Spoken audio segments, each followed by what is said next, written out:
Se trata de Santiago Cafiero, ex jefe de gabinete, actual diputado de Unión por la Patria. ¿Cómo estás, Santiago? ¿Nos escuchás? Perfecto. Cristian, ¿qué tal? Bien, Santiago, muchas gracias por la comunicación primero. Empezar preguntándote, ¿no? ¿Cómo viviste esta semana del 24 de marzo? Todo lo que pasó, la movilización multitudinaria, unas 200.000 personas se dice, y un gobierno que sacó un mensaje bastante polémico y provocador tal vez, ¿no? ¿Cómo lo viste vos? Bueno, sí, creo que es un mensaje para provocar. Por supuesto que ellos tienen una mirada de lo ocurrido durante la última dictadura militar que son ideas que las militan, ¿no? Son ideas negacionistas que ellos militan y por supuesto, más allá de esas ideas que ellos vienen pregonando, lo cierto es que el video es un video para provocar, solamente es eso. Lo importante es justamente lo que decías anteriormente vos. Acá hubo una enorme manifestación de argentinos y argentinas, no solo en Plaza de Mayo, sino también en todo el territorio nacional, donde parte de la democracia argentina se nutre a partir de una columna vertebral que es ni más ni menos que la defensa irrestricta de los derechos humanos, ¿no? Y una política de memoria, verdad y justicia de la que, independientemente de los gobiernos, los argentinos y las argentinas no están dispuestos a volver atrás.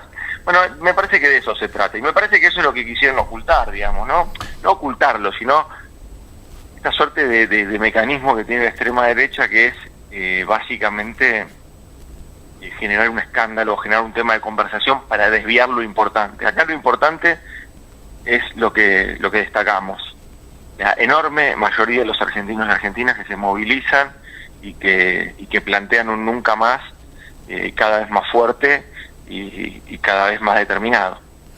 Ahora, el gobierno, con su postura negacionista, logró algo que parecía difícil, que fue la unidad de todos los espacios, ¿no? En este mensaje, en esta marcha. Digo, ¿puede ser que este tipo de banderas sirvan como para zanjar las profundas divisiones internas que hay, no solo en el peronismo, sino en la oposición toda, que se vienen viendo en los últimos años? Digo, ¿puede ser que este sea el camino como para una unidad y enfrentar un oficialismo tan difícil? Bueno, mirá, si uno quiere hacer algún tipo de buscar algún tipo de parámetro como para agarrarse y poder caminar, me parece que justamente este tipo de cosas unen al campo nacional y popular, y ni que hablar del peronismo, digamos, ¿no? Unen a las fuerzas democráticas en contra de los autoritarismos, unen a las fuerzas políticas de la Argentina que consideran que tener una sociedad diversa, una sociedad tolerante es más importante que tener una sociedad absolutamente autoritaria y hegemónica, digamos, ¿no? Con lo cual, sí, yo creo que esto, por supuesto, que siempre sirve encontrarse, siempre sirve darse cuenta que hay muchas más cosas que son las que nos unen que las que nos separan, y en definitiva también en algún punto este tipo de movilizaciones ponen de relieve quiénes son los verdaderos adversarios en una disputa política. Y acá los adversarios no hay que buscarlos adentro del peronismo, ni siquiera te diré que hay que buscarlos adentro del enorme campo nacional y popular y diverso campo nacional y popular. Me parece que el adversario con mucha nitidez se plantea, se expone y se muestra a partir de este tipo de acciones. Y bueno, me parece que nosotros no tenemos que parar más el tiempo en discutir cuestiones internas, ni cuestiones internas de lo que pasó, ni cuestiones internas de la actualidad. Por supuesto que lo que te estoy diciendo es casi una utopía en este tiempo donde hay tantas discusiones dentro del peronismo, pero me parece que es el camino. Santiago, ¿cómo es? Porque si no, no va a haber otra, digamos, ¿no? Porque también un poco es eso. Uno puede decir, no, este es el camino, y parece, ¿no?, como casi un libro de autoayuda, y la verdad que tampoco hay otra, digamos, no. Y si no es eso, ¿qué? ¿Y qué vamos a ir todos divididos en una elección? A ver quién tenía razón. Y bueno, se demostrará que una facción del peronismo tenía razón sobre otras, pero al fin de cuentas no habrá ganado nadie, y esta experiencia neoliberal a ultranzas, esta experiencia de extrema derecha criolla seguirá borrando la Argentina, destruyendo el país. Me parece que hay que cortar con esos cebos.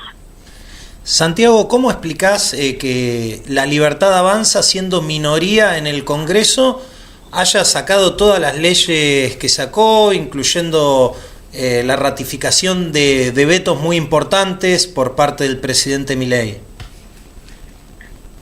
Bueno, la ratificación de vetos básicamente es por producto de una muy mala ley vinculada al tema de DNU que estamos tratando de modificar, porque en su momento esa ley tenía un sentido, pero claramente hoy se ve que ese sentido conllevaba una enorme laguna en cuanto a la acción, que podía terminar en un autoritarismo como el que estamos viviendo y avalarlo, digamos, darle legalidad a un autoritarismo, a un gobierno por DNU, digamos, ¿no?